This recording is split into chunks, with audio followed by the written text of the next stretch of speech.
Good morning, ladies and gentlemen.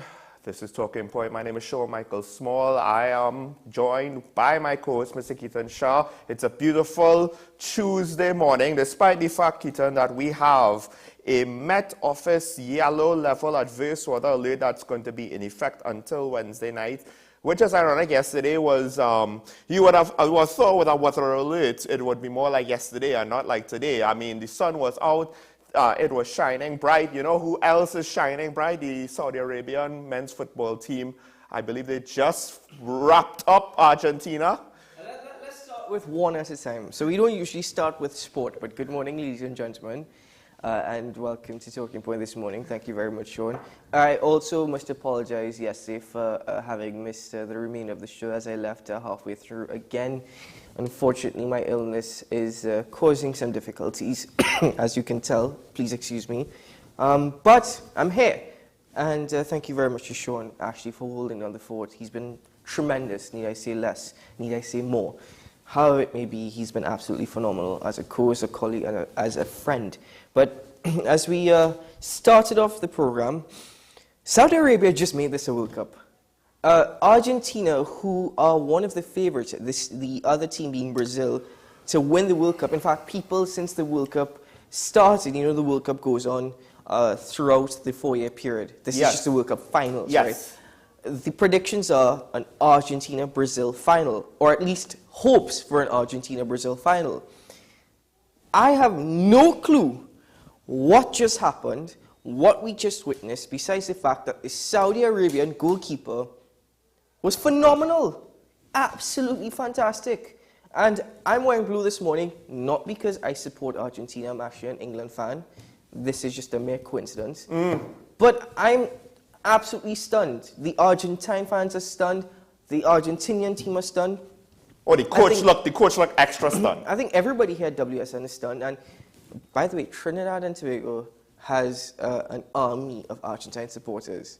Oh, yeah. So yeah, they, I'm very certain if you were to poll the country to find out who supported which team, there would be by far more Argentina supporters. Now, all I'll say is this.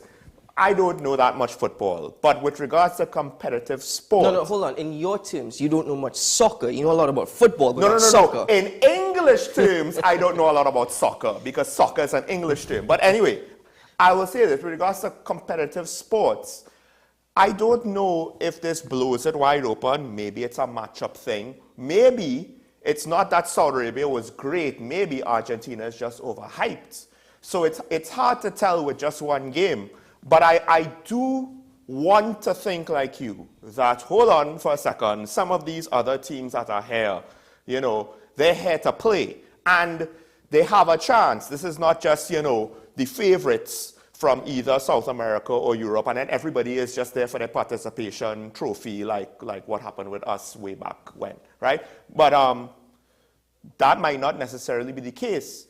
And that's, I think, one of the beautiful things about the World Cup. Now, if you track the actual individual players and what leagues they play in, and you have a good idea about their individual strengths, and you could figure out what the formula is to say, well, this international team is going to be good and that international team is going to be bad. All power to you. But I think ultimately, to some extent, yes, we know Messi is Messi, but he plays, you know, he plays in European leagues, right? What about the rest of his team? How good are they? What about Saudi Arabia? So now these international teams, to some extent, we don't necessarily see them or follow them like how you follow the pro leagues, right? So rapidly. You might follow the results, but to say that, you know, you could take a star player, put him in a different team, and it's just not going to be the same. So now with these international teams, we're seeing, they're on the world stage now, we get to see these matchups. These are supposed to be the best of the World Cup teams. So to some extent, I guess I was hoping that, you know, now we will see a certain amount of competition. And so far, I just hope it's not Argentina being a disappointment, because I will sink a lot of fans' hearts real fast. Whether or not Argentina are a disappointment, they still have 3 other teams to play in their group. Actually, sorry, they have 2 other teams to play in their group. And the top 2 teams from each group actually go forward. Now, the issue here is that Argentina were the favorites to top the group. They've actually played 1 game and they have no points on the board. Saudi Arabia have 3 points on the board. Is it 2 or 3, actually? Different leagues around the world. I got to check that out. But you're right in the sense that when you look at players throughout the world, Cristiano Ronaldo, Lionel Messi, just to name the 2 most prominent on everybody's tongues. Arguably, when you have a Cristiano Ronaldo on a team, the argument is made that he is an excellent player. His skills are phenomenal, but he needs a playing 11 around him, playing 10 other teammates to support him and to support his style of play. Not just 10, because you're also going to need at least a couple of good substitutes that aren't liabilities. Otherwise, you're going to wear your starting 11 out. No, well, certainly. But this is the thing with the Argentine team. Yeah, you don't have international football throughout the year as you have franchise football and you have league football. Right. So that's one thing to look at. But when you put all these great players, you've got Angel Di Maria on the team, you've got Lisandro Martinez, you've got Paredes on this team, you've got Lautaro Martinez on this team. You put them on that team with Lionel Messi, and you're expecting them to rout any team put in front of them. No. This is the thing. On paper, you are expecting. But hold on, the Argentine defensive record as well, heading into this World Cup, arguably, at least in my opinion, I would have argued that they have the most solid back 4. Really? Compared to, Because the first, if my memory serves correct, I think the first Saudi Arabian goal, when I saw it, I felt that might have been more of a Saudi Arabia defensive slip-up. And it might not be a big slip-up. It might be just, a minor thing. If you were just a couple inches, you were like right there. If you were just a little bit more in a spot, you might have been able to stop it. I didn't necessarily think that the Saudi Arabian player himself did a whole set of heroics to score that goal. It wasn't like, I believe it was the first Iranian goal yesterday against, I can't remember which side they were playing. England versus Iran yesterday. Right, and that first goal Iran scored, they had to pass multiple times to get around multiple defenders to then take the shot. But that's how football is. That's how football is, right. But what I'm saying is, this time, the Saudi Arabian striker, he saw the opportunity, he took it. Kudos to him for taking the shot, like making that quick snap decision to take the shot. Maybe it caught the defenders off guard, but it didn't really seem as though the Argentinian defense was that vaunted. Now, I'll say this, you're right, even Jordan needed big-time names to play around him. Dennis Rodman is no scrub. Dennis Rodman was one of the few guys at 6'6", he was one of the few guys that could guard Shaq. As crazy as he was, Dennis Rodman was an excellent player. He was an excellent defensive player. Scottie Pippen, of course, was one hell of a number 2 because you've got a 1-2 punch that I don't even know. Some people might argue in the modern day basketball league, they might be better or at least equivalent. I'm not so sure about that. But I also know from professional sports that you could make a dream team, and I've seen this both in esports and in physical sports, where you get this dream team and they've never played together before, and they're all stars from where they came from, and they're accustomed to a certain style, and then depending on how much time you have to get them to coordinate and mesh together and come together as a true team, sometimes that first year looks rough to the point where you don't even want to see a year 2. That's how bad it looks because they aren't able to play together. The styles don't work just because you're too... Sometimes there's such a thing as having too many stars because then the team identity is being pulled apart in far too many different directions. I don't know if... That was actually... It's funny how you make that. When you have too many stars on a team, sometimes that really affects the performance. It's like what we saw, funny enough, in cricket with CPL this year. Because Knight Riders had a star-studded lineup.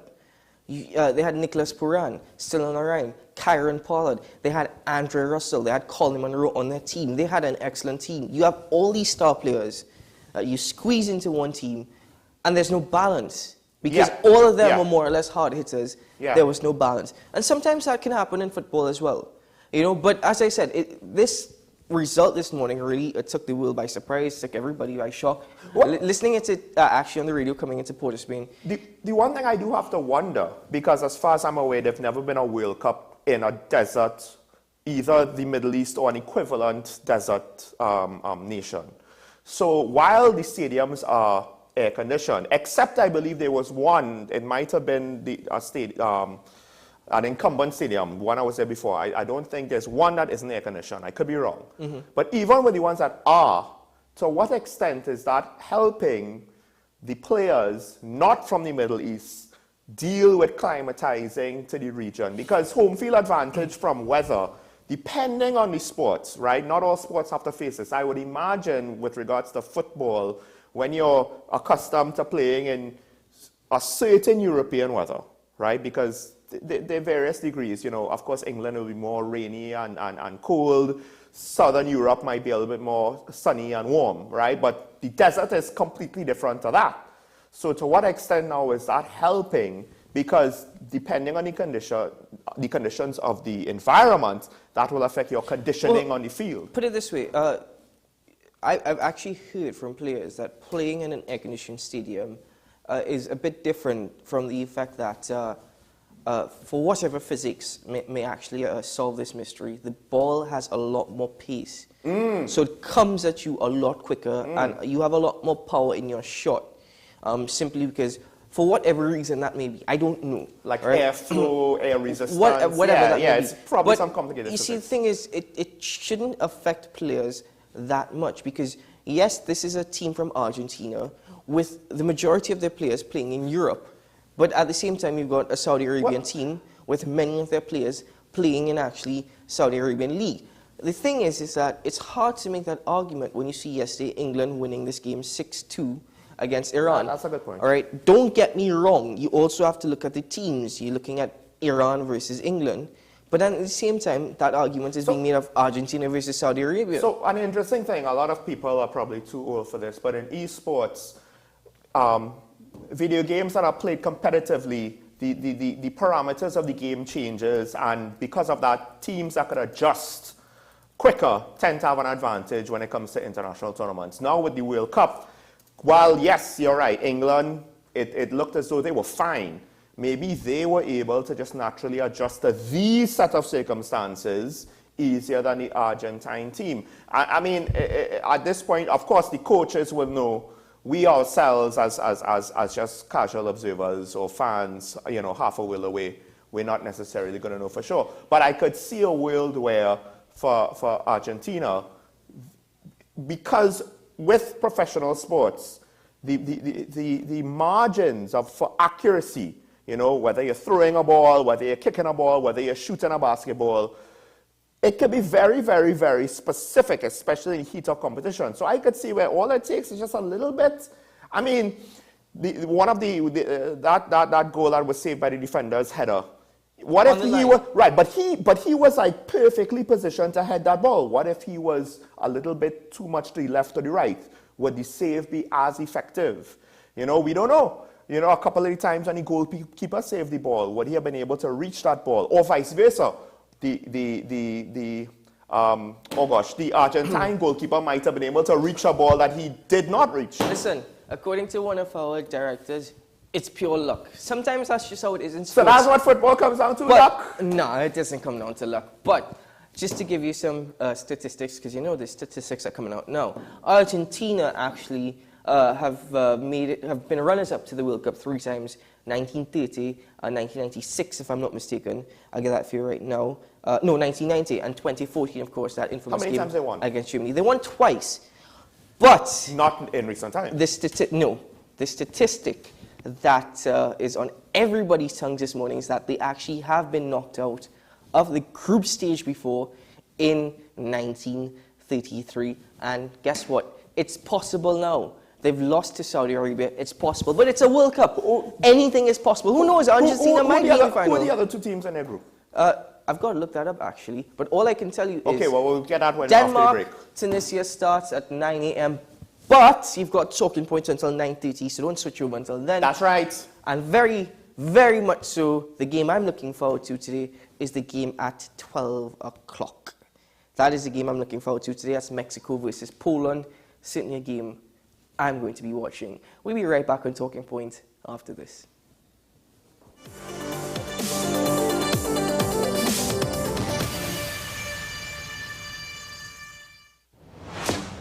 Is it politics? What is it? Is it that nobody cares about sports? The kind of support that sport used to get in the past is no longer here. The thing is, taking a knee doesn't mean that that's the only thing you're doing now, Andre. Right. Taking a knee along with other stuff. Samantha, what are you looking forward to when you return home to Trinidad and Tobago after winning the title? Thank you very much for speaking it into existence. Is there no pressure on Nicholas Paul? It makes me more motivated to work hard and to go out there and rep the red, white and black. Why are we sending a team to the Winter Olympics? There are a number of Trinbagonians who are in the diaspora and have grown up in winter sport. It's an opportunity that the Trinidad and Tobago Olympic Committee will not close the door on. I also believe in the players that we have. Once you can motivate the players, you can get the best out of them.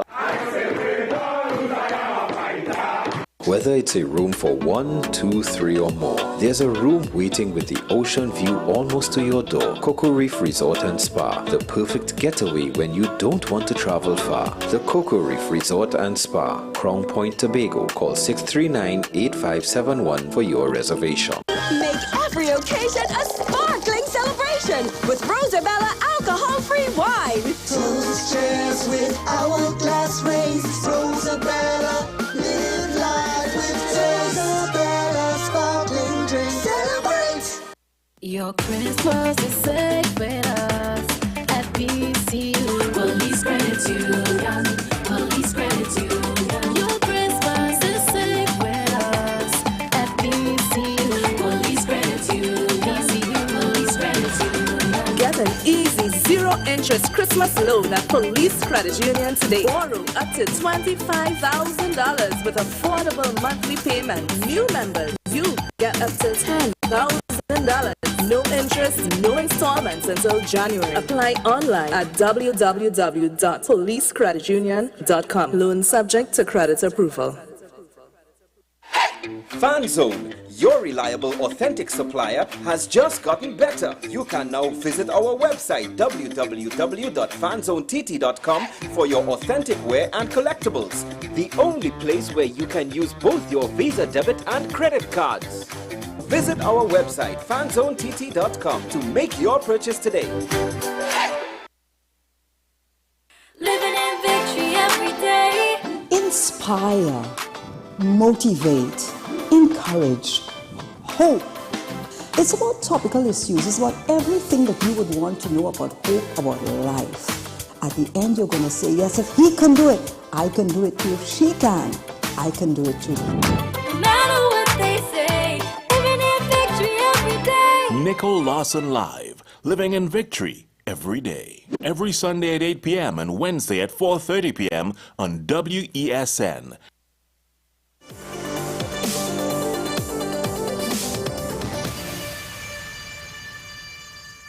Welcome back to Talking Point, ladies and gentlemen. Of course, yesterday we spoke to tourism, of which my co-host and I, we got in a bit of debate where you, the viewer, a couple of you called in and actually, I think, more or less took his own side. And, well, it's not really that there's sides in this. Well, I will say this.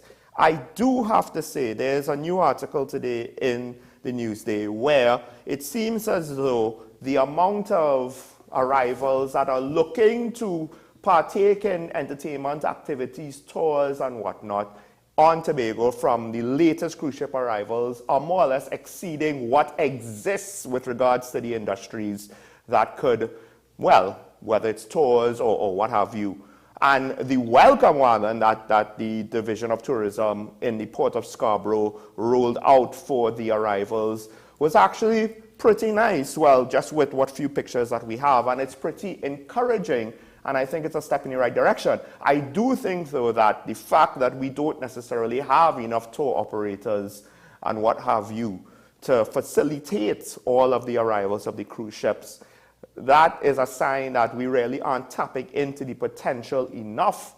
The flip side of that is, could it be sustainable? Because are we going to have enough cruise ships to keep these jobs going, or perhaps demand from another source? That's the other thing. But it's a step in the right direction. Also, Tobago is welcoming back Condor flights from Germany. Germany, I think, is one of the few countries, Germany, Sweden, to some extent the United Kingdom, and a little bit France. That used to be where the tourists came from, about almost 30 years ago. That's actually good news, yeah, because I know the German contingent and the British contingent made up the majority of tourists to Tobago. I know in some instances... Oh, don't underestimate Sweden. No, well, Scandinavian as well. Yes. But, I mean, considering that Virgin Atlantic has decided to pull out, really, from operating from London to Tobago, that's good news. That's good news that Condor is returning, of course.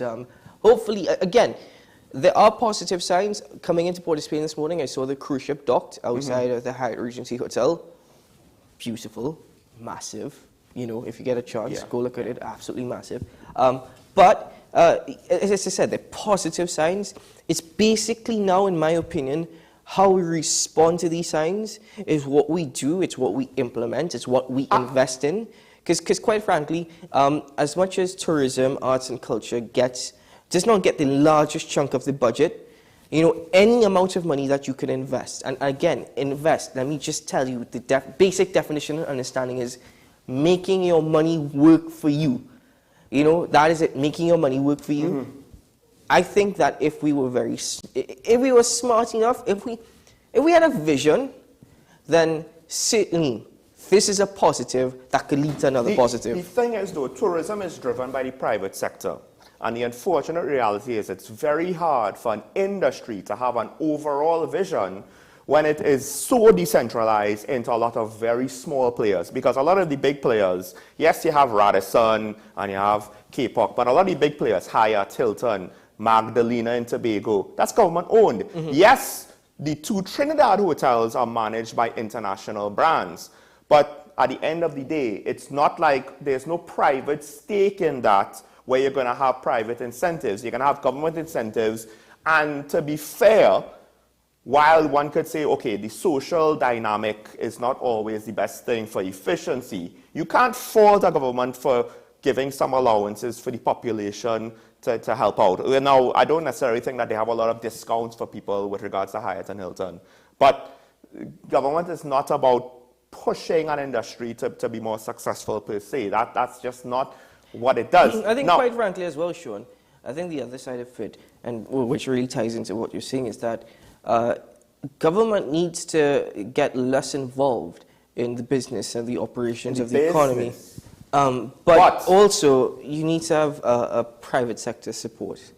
You know, so government needs to get less involved, and they can get less involved by actually pushing the private sector to do more, to operate more. One of the biggest situations, at least in Tobago, is the fact that hotels pay hotel tax, which, to be fair, I believe is less than VAT. Restaurants still have to pay VAT, so the hotel restaurants have to pay VAT. Hotels pay hotel tax. But then guest houses and the like, for the most part, kind of just go unofficially under the radar. I don't even think there's any official governing legislation for them. And I don't know if maybe the VAT office is supposed to be collecting revenue from them or not, but they don't pay anything. So there are inequalities such as that. The flip side to that as well is, I'm not saying that the guest houses need to be charged, actually. I'm saying that if you really care about a struggling hotel industry, rather than collecting taxes and then giving back out grants, you could just suspend the taxes because the industry is so small. And the government is 3 of the biggest players in the industry. I do wonder how much of it is a benefit as opposed to letting the industry catch its breath, open back up easier so that they could start employing more people. You have a difficult thing there because the government could ease taxation to a certain extent. This government is deciding to lay on more taxation simply because it's one way that they're looking at getting revenue, increased revenue. And they do need revenue. The other side of it too is, as much as you want the private sector to take a breath, catch themselves. Right now, that's what the government is trying to do. They're trying to catch themselves. They're trying to take a deep breath.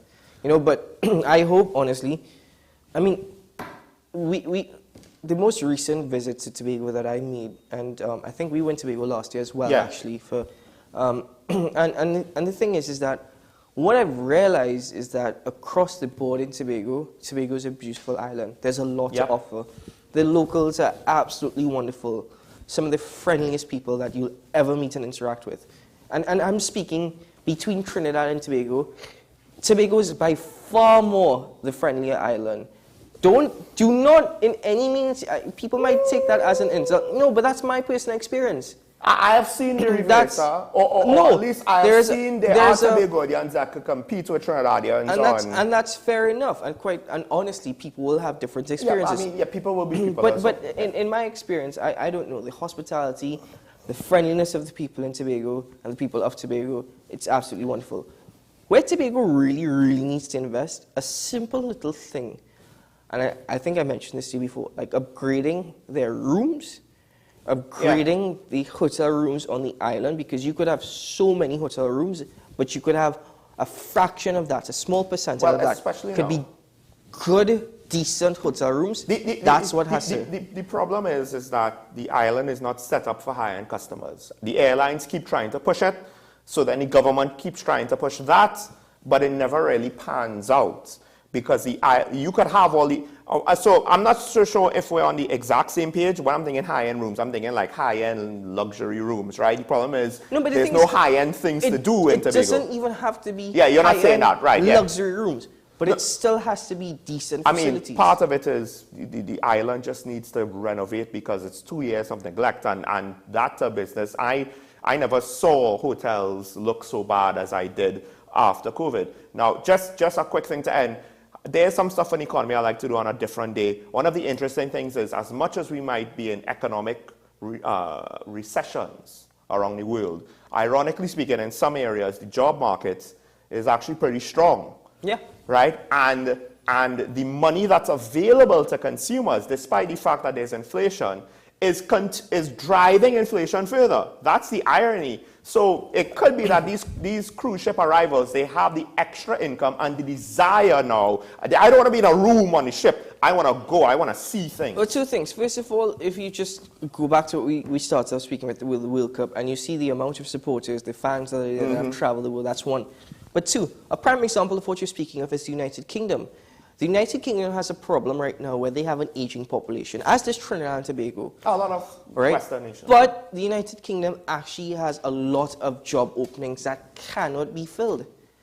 They can be filled. Now, don't get me wrong. Same thing in America. It's very expensive to live in London. Yeah. The thing is that you actually guaranteed a salary at the end of the month. They have so many job openings. It's, they're looking for people to fill it right now. And, well, I'll be very honest with you, if you get the opportunity, certainly consider the United Kingdom. Well, I mean... I'm being honest with you.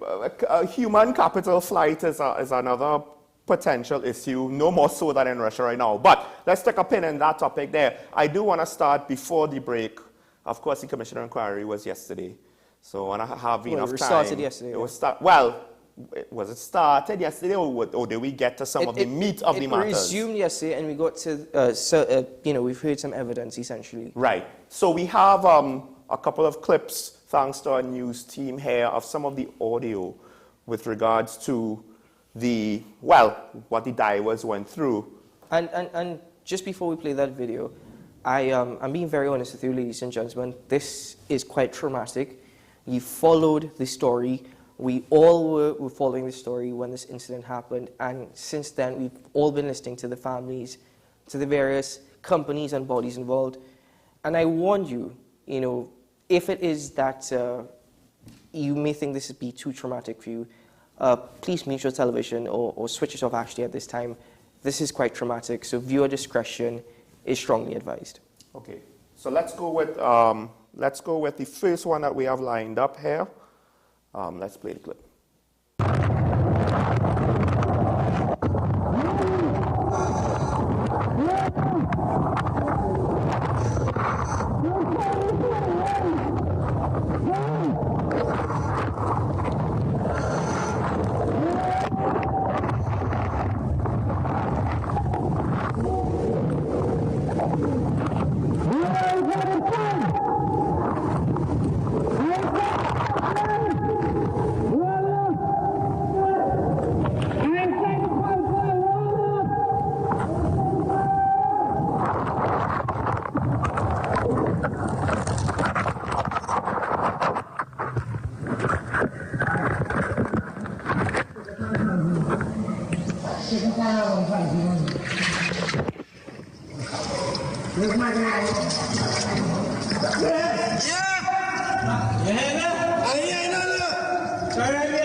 I'm trying to come up. Chris, turn around. Chris, yeah.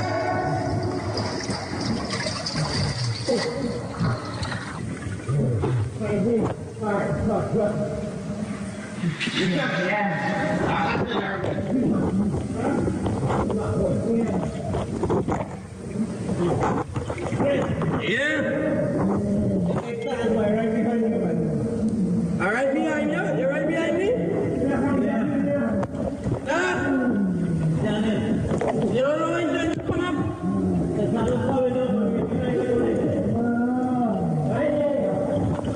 Who making all that noises? Come on, all I mean, let's figure it out. We gotta go. We gotta start moving.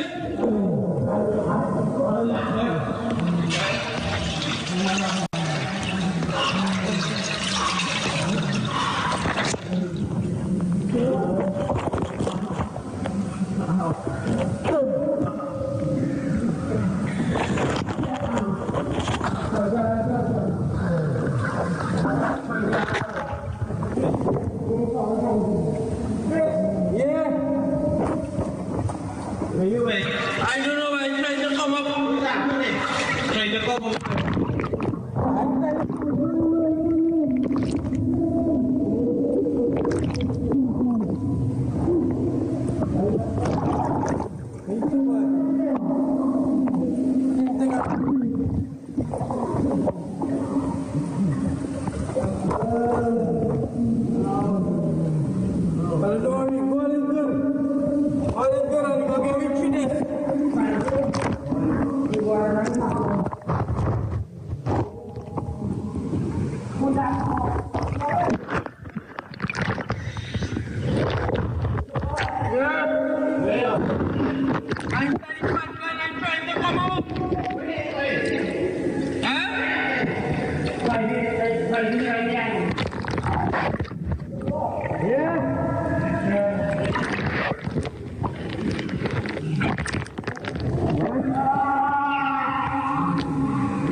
It's not easy to hear what you know is the final days or hours of a gentleman's life. And the words of hope still expressed by one of the divers there in some of that audio.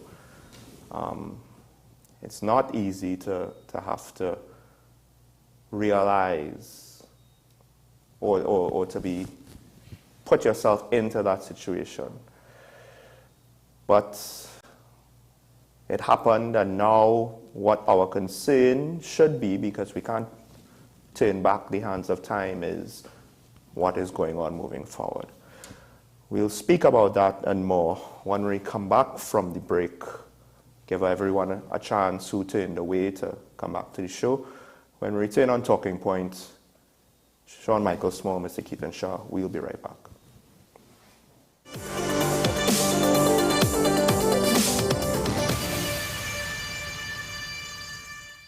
Make every occasion a sparkling celebration with Rosabella alcohol-free wine. Toast cheers with hourglass race. Rosabella, live life with Rosabella sparkling drink. Celebrate! The best birthday gifts are at thebesttoys.com. Shop for the best brands you love at the best prices. Like VTech, Leapfrog, Fisher-Price, Play-Doh, Hot Wheels, Barbie, Cocomelon, LOL, Baby Alive, Crayola. Visit us in-store at Forces Flagship MacBean. Shop online now at thebesttoys.com. Order via call or WhatsApp at 32DBEST to order. And remember, we have the best toys at the best prices. Whether it's your family meet and eat or your own personal getaway retreat, a business trip, accommodation, or a couple's celebration, the Cocoa Reef Resort and Spa has room for you. There's always sumptuous, delicious cuisine and the gym and tennis court for a good workout routine. Then relax by the pool or on the private beach, or just head to the spa. It's also within reach. The Cocoa Reef Resort and Spa, Tobago's best beach resort. For reservations, call 639-8571 or check our website. Your Christmas is safe with us at PCU. Police Credit Union. Police Credit Union. Your Christmas is safe with us at PCU. Police Credit Union. PCU. Police Credit Union. Get an easy zero-interest Christmas loan at Police Credit Union today. Borrow up to $25,000 with affordable monthly payments. New members, you get up to $10,000. No interest, no installments until January. Apply online at www.policecreditunion.com. Loan subject to credit approval. The newest book is here, Closer to the Church, the debut novel by author and former Mayor Louis Lee Singh. Available at all the Home Store branches, Barataria, West Mall, Shogunas and C3 San Fernando. Paper-based bookshop 10 Nook Avenue, St. Anne's. WESN 30A Gattaca Street, Woodbrook. Metropolitan Bookshop, Ariapita Avenue, Woodbrook, and all RIK bookstores nationwide. Available online as paperback on Amazon.com and Kindle for e-readers. For more info, call 628-5835 or 389-6504. Also available from author Louis Lee Singh, I Used to Live in Heaven, Letters to My Granddaughters, and Local Government in Trinidad, Conspiracy Against the People. FanZone, your reliable, authentic supplier, has just gotten better. You can now visit our website www.fanzonett.com for your authentic wear and collectibles. The only place where you can use both your Visa debit and credit cards. Visit our website fanzonett.com to make your purchase today.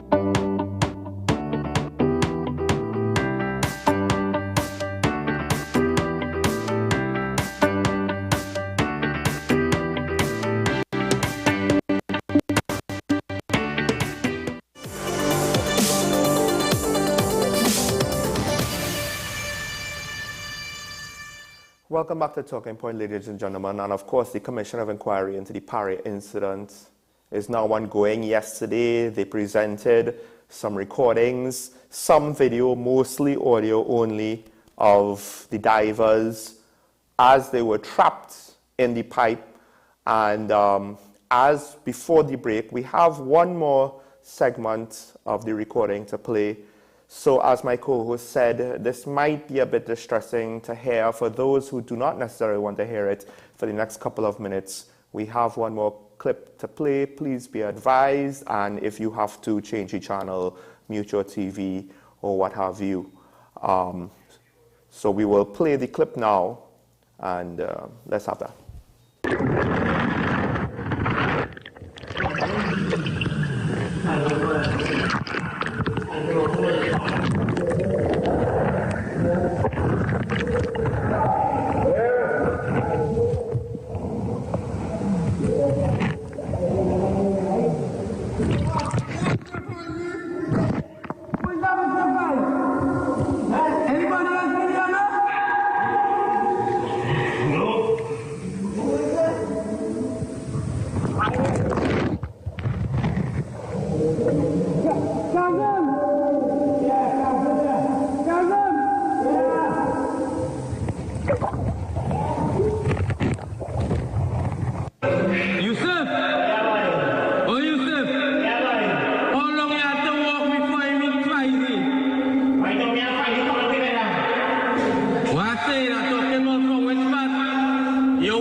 And we're back.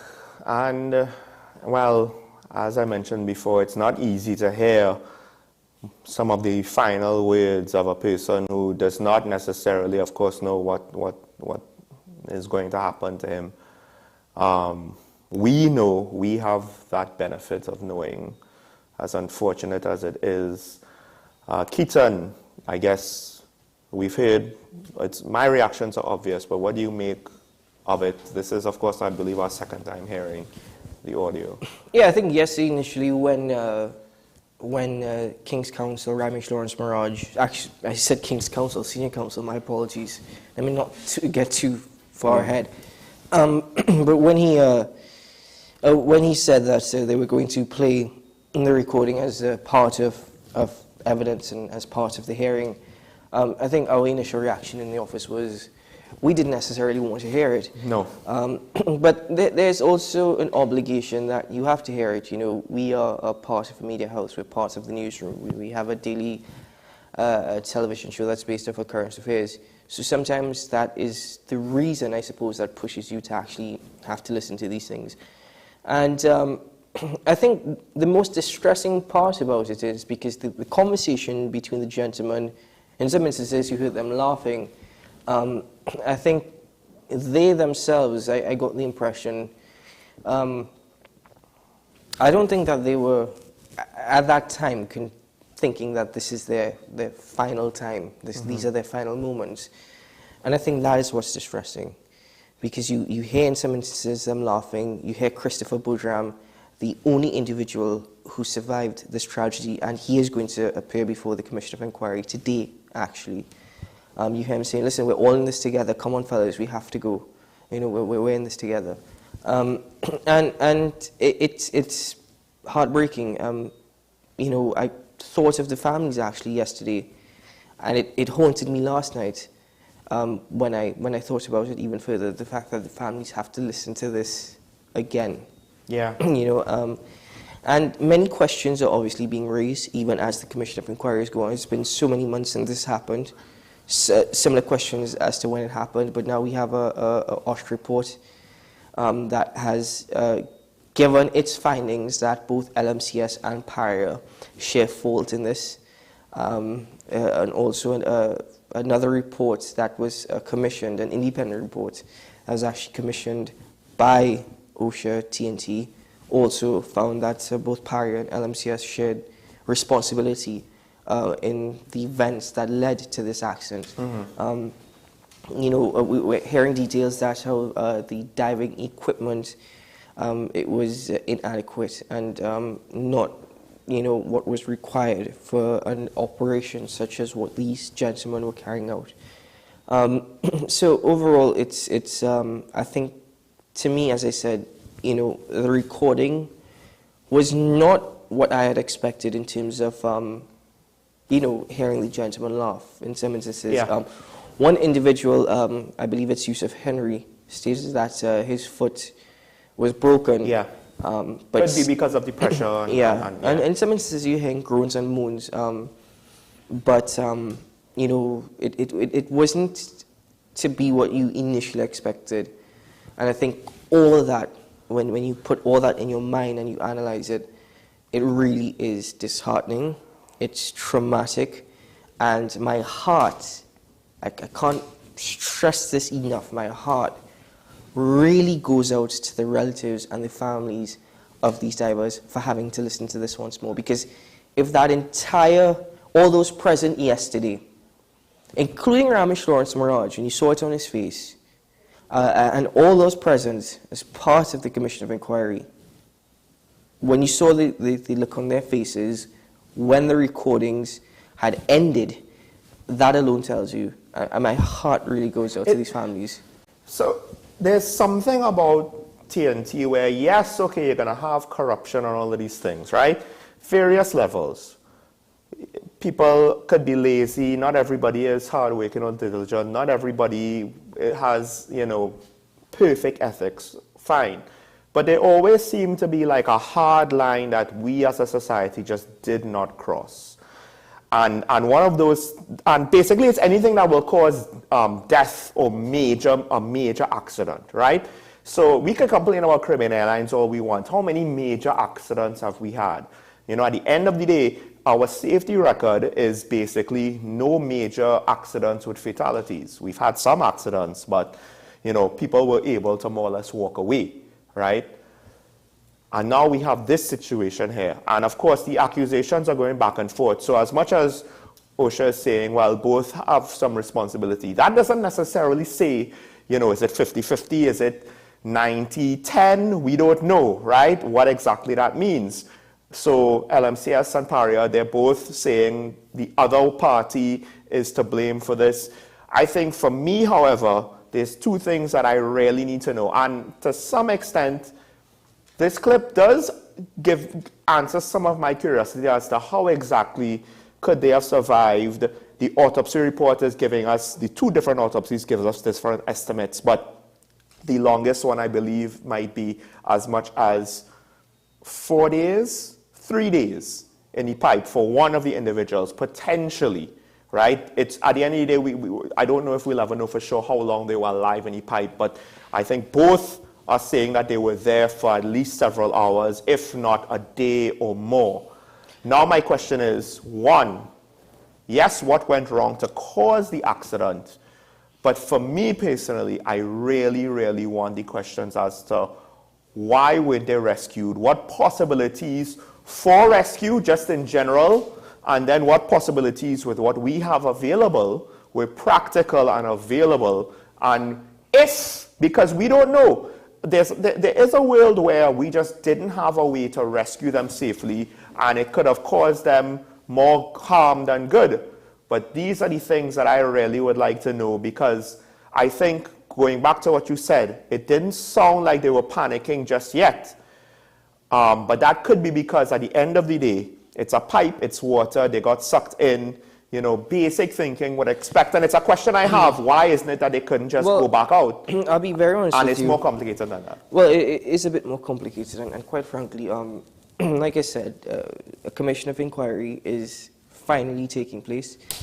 With the evidence being brought forward and lawyers for both sides or for multiple sides arguing this case, you know, both of us actually, please excuse me, have to be very careful as per what we project or put out there. However, there are certain things that you just raised 2 points, and the other point that I wanted to raise, which is not, you know, only applicable to PARIA, but to many state-run companies across the board. The first one is according to the Occupational Safety and Health Authority, in a report dated April 29th, 2022, the report stated that a risk assessment and job safety analysis done by LMCS were not suitable and sufficient for the task. That's one. Two, OSHA found that PARIA's planner, Terence Rampasat Singh, did not have experience in offshore subsea maintenance. PARIA's maintenance technician, Houston Majad Singh, also only had 7 months experience at PARIA. His prior experience before joining PARIA was in construction on pipe fitting, and he had no background in offshore and subsea maintenance. And this is the reason why I say it's not only applicable to PARIA, it's for all state companies, is because we have an issue here in Trinidad and Tobago. And now it's being raised by OSHA as part of this investigation, that individuals who are not suitably qualified for positions are placed there. Individuals who have no prior background knowledge or working experience. Because you can have a degree, my friend. You can have a degree. Working experience is very important. Are in positions and in instances are appointed to positions, or the job openings, as we know in Trinidad, may be advertised because it has to be advertised, but they already know who's going to get that job. These individuals are being paid, especially in state-run entities, and they do not have the qualifications that are necessary to carry out the duties required. The second name there, if you could just repeat his credentials, who is he and what position he held? Sure, it is Houston Majad Singh, he only has 7 months experience at Paria. Right. Prior to this accident. And he is? He was a maintenance technician. His experience was in construction, on pipe fitting, but no offshore or subsea maintenance. So here's the thing. I don't think you're necessarily, you can't expect someone to have, now granted you would prefer that they have a lot of experience on site before you do anything technically dangerous and complex as much as possible. There is a world where it's probably more common than we think, this is my theory, that you're going to get people into jobs, they will be technically qualified, but they might not have that experience you're looking for, because as you said, only 7 months on the job. That's when you have to be extra careful, right? And I think this is a major wake-up call. Maybe we never needed it before because we didn't have an accident like this before. But you know what? You can't turn back the clock. You can't unring the bell. Once it happens once, those 4 lives are gone. So complacency in situations like this get men killed. And just because we don't have accidents doesn't mean that we can't have them. And there's a line from a movie that I'm going to paraphrase. Assumption is the mother of all screw-ups. And I do wonder to what extent he's been there for 7 months. That doesn't necessarily disqualify him.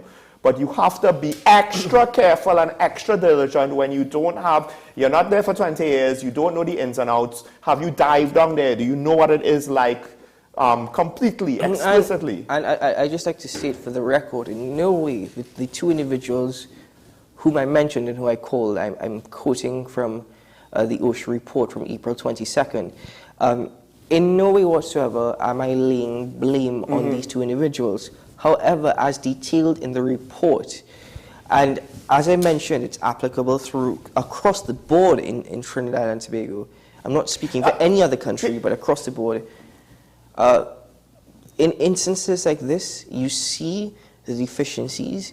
You see where, essentially, if you know somebody, or somebody, rather more exchange, if somebody knows you because you can know them, they may not know you. Here in Trinidad, you can get away with a lot. And individuals who are not supposed to be in certain positions, simply because they're not suitable for the role, are given the green light. Like I said before, we used to have a hard line that I believed in.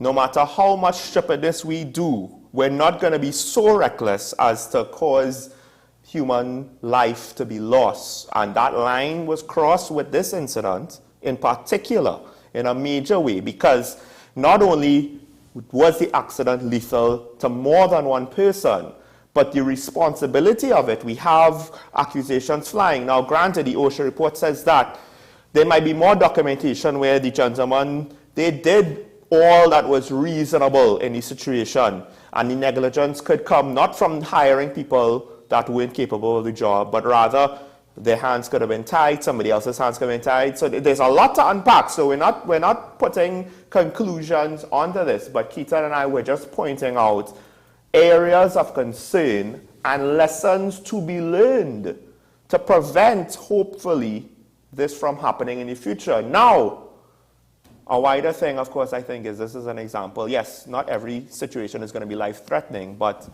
what about the fact that we might have corruption and excessive losses in other parts of our country because of similar situations?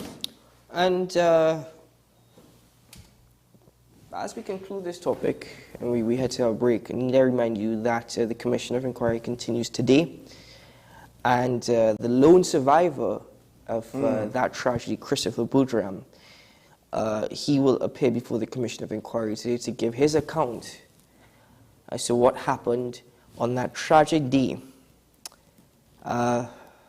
February 25th, 2022. Ladies and gentlemen, we'll be right back after this. Stay tuned.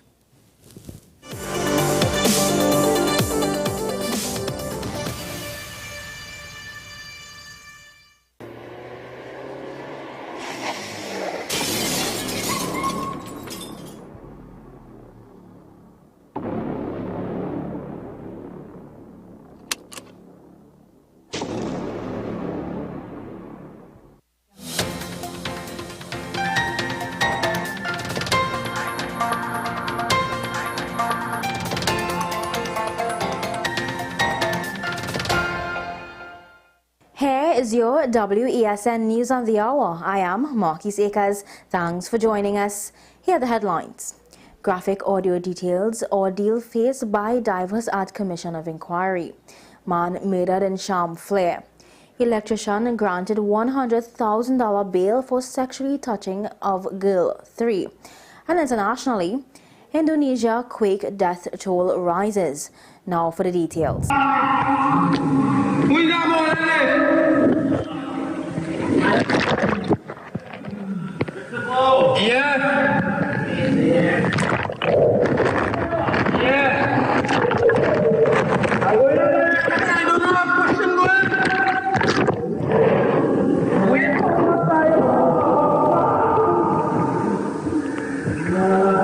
The anguished cries by the 5 divers who were sucked into a pipeline in February. 4 would never make it out. The Commission of Inquiry into the deaths of the 4 pariah fuel trading divers resumed on Monday. On February 25th, Christopher Budram, Faisal Kurban, Rishi Nagasar, Kazim Ali and Yusuf Henry were sucked into the 30-inch diameter pipeline they were performing maintenance work on. Budram managed to be rescued, but his colleagues all drowned. Audio and footage via GoPro camera, which was strapped onto Kazim Ali Jr., was played during the evidentiary hearing. The man could be heard making an attempt to find a way out of the pipeline. You won. You and 5 months together all the time? Right now, we are 5 together. Right now. Who else with you? We are 5 here alone. Guys with you? Right there. Right there with? That's a good question. Guys, everything all right with you? No. Any items break? Your leg, all right. 5. Anything happened to you? Yeah. A 5? No. Guys, anything happened to you? Yusuf, anything happened to you? Yeah, boy. Counsel to the Commission, Ramesh Lawrence Maharaj, says OSHA found that most of the team lacked competency and experience in the offshore exercises. The risk assessment and job safety analysis done by LMCS was neither suitable nor sufficient for the task. LMCS emergency plans reveal that the plans did not identify and make provisions for emergency scenarios based on an assessment of the potential risk of the works to be done. One man is dead following a shooting incident in Chamflair on Monday. Reports say the man was at Sagan Drive when he was gunned down by an unknown assailant. Investigations into the incident are ongoing. A 28-year-old electrician was granted $100,000 bail with a surety when he appeared before the Port of Spain Magistrate Court. The accused, who was charged with 1 count of sexual touching, was also ordered to stay 100 feet away from the victim and to have no communication with the victim directly or indirectly. On 29th February 2020, a woman arrived at the Child Protection Unit, South Western Division, and reported that whilst at home she noticed her 3-year-old daughter with her hand inside her pants. She told the officers that when questioned further, her daughter allegedly indicated that a man touched her private parts. In international news, an earthquake on the main Indonesian island of Java has killed at least 162 people and injured hundreds. The 5.6 magnitude quake struck Kanjo town in West Java at a shallow depth of 10 kilometers, according to U.S. Geological Survey data. Scores of people were taken to hospital, with many treated outside. Rescuers were working into the night to try to save others thought to still be trapped under collapsed buildings. The area where the quake struck is densely populated and prone to landslides, with poorly built houses reduced to rubble in many areas. Well, that's news to the hour on WESN. I am Marquise Akers. Thanks for watching.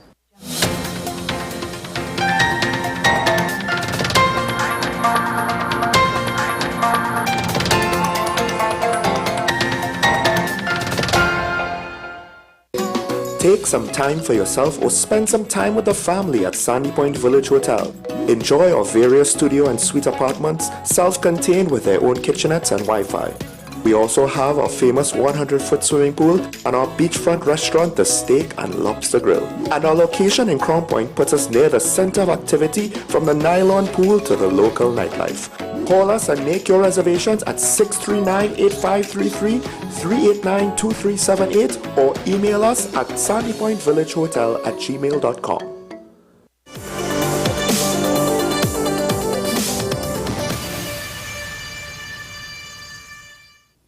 Welcome back to Talking Point here on WESN Content Capital. Thank you very much to Denise Martin as well as Marquise Akers for news on the hour. Ladies and gentlemen, let's open up the phone line now where you, the viewer, will have the opportunity to speak with us, share with us your thoughts and opinions. So what's taking place here in Trinidad and Tobago. Now, I just ask that you be respectful of other people's opinions, respectful of us, quite frankly, because remember, you are on television, and respectful of time. But, again, we're open to your thoughts and to your questions.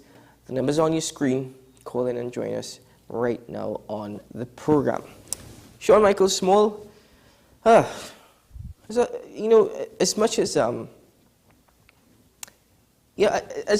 there's so much taking place right now here in TNT. I mean, we heard from the Prime Minister yesterday with respect to the condition of roads. There's protests still taking place in central and south parts of Trinidad due to worsening road conditions.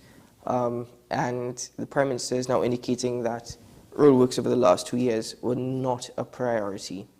Well, that's something that we kind of guessed with some degree of... We didn't have to guess. Surety.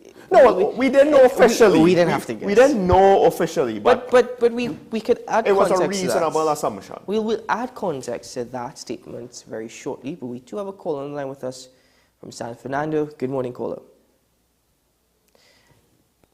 Good morning. Hello? All right. Hello? Can you hear us? Yeah. Yes. We can hear you now. Right. You took advantage of my absence yesterday to make false claims. Claiming that I said the police service must do everything. I have never made such a statement. I wasn't there. You didn't make that statement?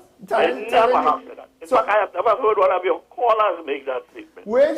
Professor, weren't you the one to say that we tell any people to do the job of the police? You didn't say that? Yes, what I mean that the police have to do everything. I said tell the police to do their job, not the people's job. Okay. Huh? I explained this to you all on many occasions, that people need government. I go into all the reasons for it, and when we have governments like we have now, and we have a police ambassador, they call him, who come to your program and make every excuse not to carry out the law, and you find reasons to support it. Right? Any questions, gentlemen, if I am misrepresenting? I don't have any questions, Professor. I just have a statement. What is that?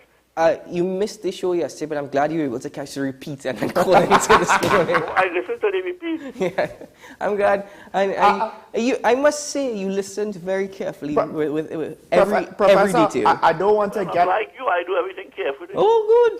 I don't want to get our media ambassador in trouble, but I will say this. There are things I haven't said anything wrong about him. No. What I'm going to say is, the reason why he has to, defend the TTPS is there are decisions made above him that he can't speak about, one way or the other. He can't speak about it. So unfortunately, what you have to speak about. Okay, frankly, the problem in Paria. If you know what, honestly, if that's the case, then they shouldn't even bother to have a media ambassador. Well, to some extent, they shouldn't even bother. To some extent, but Keaton, you're encouraging the wrong thing. Well, you're supposed to be encouraging them to give the media ambassador more leeway to talk. Within reason, yes, but more leeway to talk. The truth, that's all he had to say.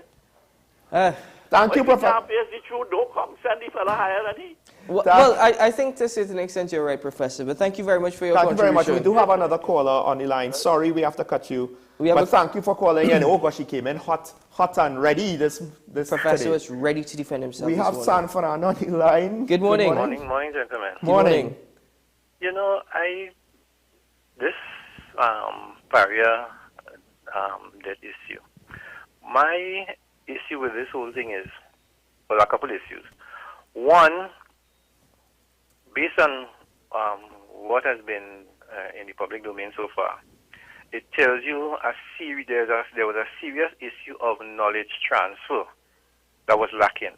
And these things happen when you see companies go into these sector tailspin where they close down or they offer all these recepts, and then they go to hire people, and the people with the experience have left, and there is no plan in place to retain certain skills until you train, you bring in fresh people and train, and that knowledge transfer, that gap is what leads to a lot of these issues that you're hearing with OSHA and those sort of things. Yes. That's one.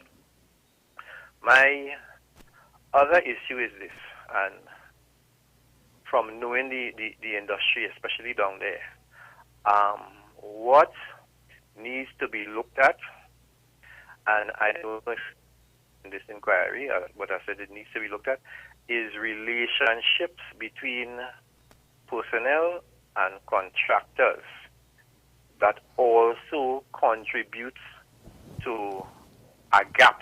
Let me be very circumspect in my language. It leads to a gap that causes issues like this as well to happen. Those are my 2 points on this issue. Until further things come out, it will be interesting to hear that that gentleman that survived, to hear his testimony today. Yeah. This today, because I can't imagine, as you said, Keaton. I listened to that, and that was so chilling to me. Yeah.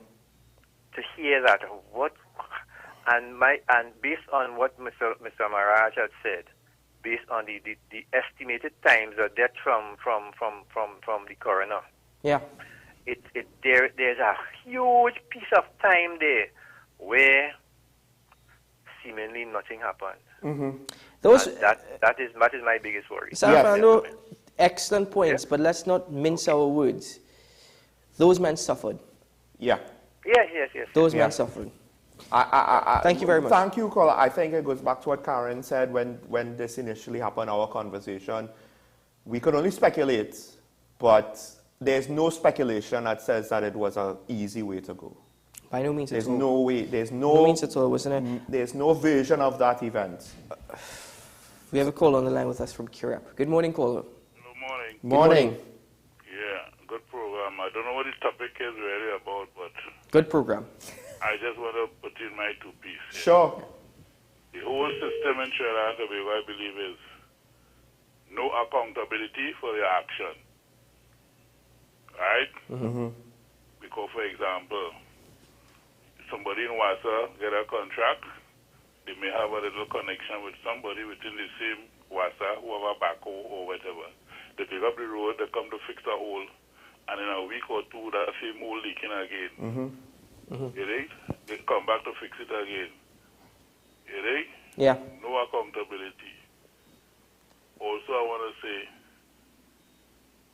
with the police service, some of your caller, you see certain things have taken place, drug peddling in certain places, and you call a station and tell them, come now. The persons are there. You see things taking place. And the person in the 999 room asking you, I don't know if it's police or civilian, I believe it's civilian most of the time. All kind of things they're asking you. And you outside looking to see them come and they would never come. Yeah. But yet they want the confidence of the public. You understand? I also want to just say that inquiry yesterday I watched it was very chilling hearing the video. These guys, boy, 2 of them had a foot break and they hoping to be rescued. So you want to tell me you don't have a plan B? When you're going into these things, if something happens, and then the Coast Guard come in and say, they tell the people to stand on because they don't have equipment to go in there. Imagine a country like this with all these resources. You have a Coast Guard, and you must have a special unit for this kind of thing. Oil spill and this and that, and you must have equipment for this. We so backward with all these resources. We have since 1962. We have oil over 100 years. We drilling oil. You would think so, caller. What is wrong with us? Yeah. I don't know. Thank you very much, caller, for your contribution. Good program. program. Thank you, Paula. Have a good day. That last point, I thought about it as well off air. To what extent does the Coast Guard have the training / experience as well as the equipment to deal with an accident like this? Now, they might have been able to help out in other types of accidents before, but when you have men now stuck in the pipes and there's questions about pressure and safety and stuff like that, you know, who are the experts we have for this? Would the Coast Guard be it? And with regards to the Coast Guard, I do have to wonder that we have a lot of people in the Ministry of National Security and how much actually are doing the work that we need to be done, and how much is just a luxury to have it. Well, because we didn't have a regiment in Trinidad or Tobago. The DNT Defence Force comes from the West Indian Regiment that the British formed for World War II. Just saying. There's a lot to digest from you, Kola. Again, good points. I only found one flaw. WASA doesn't come to repair any holes. Quite frankly, they come to dig it deeper and create a swimming pool or an artificial pond or lake in the middle of the road. You know, that's the only flaw, you know. But and genuinely, though, I can't tell you the last time I've seen WASA repair something. I don't know where Mr. Marvin Gonzalez lives, but I don't know the last time WASA repaired anything. Pumps always not working. Caller on line with us from Claxton Bay. Good morning, caller. Morning, Sean. Morning, Keita. Morning, Mr. Fisherman. No backup plan of that missing, but watching that news, I had to turn off the TV, you know, because I couldn't really watch that again, you know. It's so heartbreaking to these families. Yeah. It put tears in your eye, you know, to know what these families going through. But as a little fisherman carrying out divers and doing little PJ with them jetty and things, they have no backup plan, because I used to do a little transfer some divers in Pondicherry here to service jetties and things. And the ocean, you have to have a boat up on the water, when you do work on the jetty and things, so that in case some shit happen, you could rescue the guys. Now, you know, the contractor come and cut off that. They don't have no boat around when these fellas go on the dive, and these divers, the boss man is a certified diver who gets the contract. But the guys who go down and dive in, they're not certified, you know, they're welding, they know all they're doing that. I know it from experience. So they don't have no backup plan for these divers at all. It's real heartbreaking in a country like this. Yeah. So negligence. Well, it's just, I guess that's what we assumed. I think the commission is to figure out exactly who was the most negligent. Not necessarily who's the most negligent. The first step is to finding out whether or not there was any negligence at all. Fair. And then because for us to say that there was negligence, we're basing it off of our thinking. Yes. The explanations put forward by Minister Stuart Young, as well as LMCS, the experience of Christopher Boudram. So we're basing it off of that. The irony is that by trying to prevent people from speculating and assuming the worst, you hold things, you don't communicate much, and we end up in a situation where people speculate and assume the worst. I'm just pointing out, granted, you can't reveal everything, obviously, when you have a commission of inquiry coming up, but still. I think TNT is one of those countries where you hope for the best and expect the worst. Basically. I mean, look at the... Do we hope for the best anymore? Look at the points that have been raised this morning, even by Mr. Fisherman, with his experience. You know, call online with us from Kirp. Good morning. Hello, good morning. Morning. I have a call back. Yeah. As one of your hosts touched on the Coast Guard, right? Hello? Yeah. Yes, yeah, go ahead. Right, on the Coast Guard. I have been on the sea since in the 80s. I spent 7 years there with National Security. I won't call it the department I was operating with. And every time we pass on patrol, we pass Tobbers Bay, all the vessels inside park up. Coast Guard have a culture of just being reserved, and I don't know, like they don't like to go out on patrol.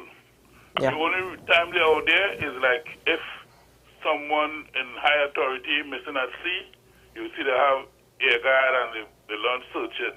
Other than that, they're hardly outside there. How many times since they have all kind of big vessel now, you're hearing drug bus or they get a cashier of guns, all the guns coming from Venezuela. When last you heard that? Exactly. Yeah? It's a culture they have down there, that chill section, pass trouble and see all the lunches, park up inside. Thank you, Gordon. You understand? Yeah. You have to be accountable. They're not accountable to nobody. Yes. Yes. Good program. Keep Thank it you, love. caller. Have a good day.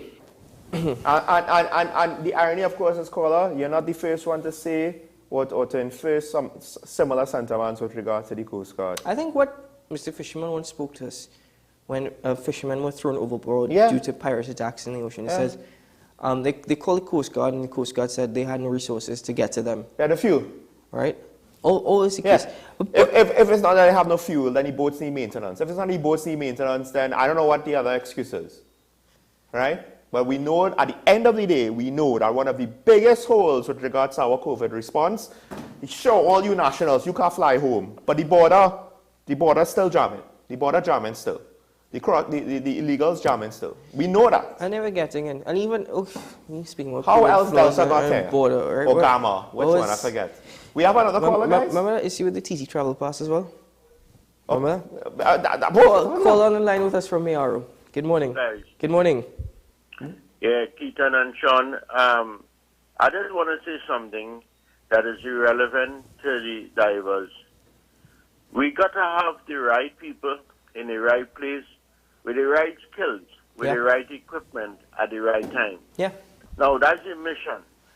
But the vision we have in Trinidad and Tobago, the culture, it is in mixed opinions based on one view. Because a risk assessment will determine where you will go and how far you intend to take safety to the objective. Now, the objective is saving life and being safe, coming back home to your family. And working in Mayaro in the industry, I grew up in that, and I could tell you that there are too many parties, friends and partners. We are contractually inclined with the framework, but does not respect the opinion of emergency responders, because you will have standby personnel who are standby there, and if you ask them what is the plan of action, they will say, I am here for standby. What is standby? What is the document saying, or what is your roles and responsibilities? So the problem lies right in that framework with the document. If you go back to the risk assessment, you will see where all the problem is. Yeah. We need to have people who are competent, and the word experience take us to a different level. We are lacking of experience in Trinidad and Tobago. That is why we have to wait on the rain to fall, flood everything, fire to burn down everything, and we have nothing put in place for help us to go forward. Gentlemen, good program, and I thank you. But Trinidad and Tobago, we need to open our eyes and need to get the right people in the right place. Thank you. Thank you very much, caller. Very good point. Final call for the morning. Caller line with us from Diggle Martin. Good morning, caller. Hi guys, good morning. Thank you, Keaton. Great to see you. Thank you. I wanted to talk about the hypocrisy of some talk show hosts who are talking about hypocrisy and Qatar. But there's no time for that, so I'll just go to the Paria clip, which was really nauseating, and I envisioned how excruciating it would be for the family now to have to endure this inquiry all over again. And I don't know how Mr. Boudram is going to make it. I cringe at the inefficiencies of all parties, but isn't that why OSHA exists? And that's why there are numerous checks and balances from beginning to completion until the people have arrived safely back on shore. So it's just disgusting how each party has abdicated its responsibility and pointing to the other one. And once more, like everything else, it shows a basic thing: our poor work ethic and lackadaisical culture. I mean, just right through in everything in this country. So that's it. Thanks. Bye. Thank you very much, caller. Have a good day. I think you just said who watches the watchers. After this tragedy, a report came out stating that OSHA was understaffed and that 14 inspectors had resigned within months simply because of working conditions and difficulties with actually executing their job. And I believe that OSHA is still understaffed, which is incredible that they were able to have this report completed in time for the Commission of Inquiry. But when it makes me think what got neglected to get this report done. But when, and you know, brilliant point, exactly. When questioned about the state of OSHA, I think it was Minister of National Security Fitzgerald Hines who said that they're working on it. They're in the process of hiring new inspectors. So, and if I'm not wrong, this was about a month ago. But overall, callers, everybody contributed this morning. I think Trinidad and Tobago is the most transparent country. Really? In the world. Of course. Really? Everybody knows who's doing what. Everybody knows everybody's... We just can't do nothing about it? We have a culture of silence and a culture of ignorance. But TNT is the most transparent nation in the entire world. Everybody knows who's doing what. Everybody knows whose hand is in what and what these individuals are up to. We just have a culture of silence and ignorance. So, ladies and gentlemen, you know, honestly, to a great degree, you know, we hold responsibility and we hold blame as well. To Mr. Christopher Boudram, who is appearing before the Commission of Inquiry today, and, you know, we will be following it. Sir, I don't know, the courage and strength that you have to recount your experience. Anyway, folks, I don't know what to say. I honestly don't know what to say. I think for the families of the deceased and the friends, I don't think there's nothing good to come out of this. They want answers, and I understand it. I just think there's no scenario where they get acceptable ones. You can only hope, though, that based off of the findings, if there is neglect and inefficiencies, as suggested by the OSHA report, that there are actually things that are now implemented across the board. But I have not much faith and confidence in that happening. We in TNT were taking major loans to carry out roadworks. A simple thing like implementing these policies and ensuring that the individuals who are well qualified and equipped to be in certain positions, I don't know. We can only follow what happens, and as I said, hope for the best, expect the worst. But thank you very much to all our callers. We thank you to all our directors and everybody who makes Talking Point possible. Of course, you, the viewer, are a great part of it. Thank you very much to Mr. Sean Michael Small. And I suppose I always end the show with, today is a good day to have a good day. But I think, considering the mood, we can only hope that today is a good day. Well, let me end the show with this, because as you alluded to, we have a lot of problems. Not all of them are life-threatening, but we see some of the similar things with regards to the wrong person for the job not getting done. I just want to remind people again, it is in our coat of arms, it is our motto, but I think Mr. Boudram, he said it best.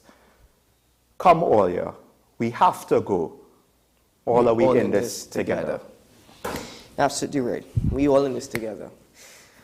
Ladies and gentlemen, this has been Talking Point. I'm Keaton Shaw, and we'll see you again tomorrow morning. Bye-bye.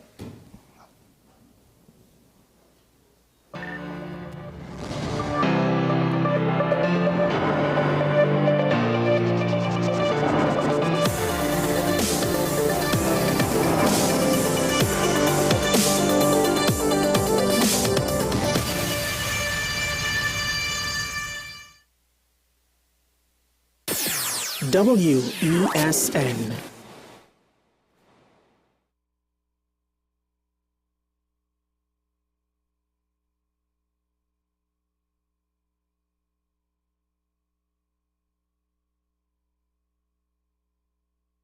We restoring the vision, the PNM vision, yeah. The PNM vision, we don't make a decision, yeah. We restoring the vision, the PNM vision, yeah. The PNM vision, one love, no division, yeah. Whoa, whoa. I see leaders come and go, full the pocket and the throw. Lion promise to get without, miscarriage to share and we need you. Cause we know you're competent, brilliant, intelligent, woman of class and elegance. Bring back the love, no violence. We got your back, put in the work. Cause you put poor people first. We a strong woman like you, long time we are search. We restoring the vision. The PNM vision, yeah. The PNM vision. We don't make a decision. Yeah, Miss Karen Nunes to Shara. TNT need you now or never.